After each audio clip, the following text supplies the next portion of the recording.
નમસ્કાર દર્શક મિત્રો, દી મિરર ન્યૂઝની સાથે હું છું આપની સાથે પાયલ બામભણિયા। રાજકોટની સિવિલ હોસ્પિટલ જાણે લુખાઓનો અડ્ડો બનતી હોય તેવું લાગી રહ્યું છે। થોડા દિવસે સિવિલ હોસ્પિટલમાં જારમાં મારામારીના બનાવો સામે આવતા હોય છે।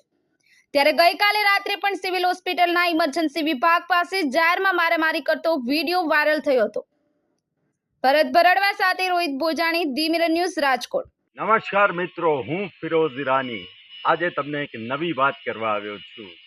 દીવ મિરર ન્યૂઝ જોતા રહો, સબસ્ક્રાઇબ કરવાનું ભૂલતા નહીં અને શેર કરવાનું પણ ભૂલતા નહીં। સત્યની સાથે જોડાતા રહો। નમસ્તે મિત્રો, હું છું ચાંદ।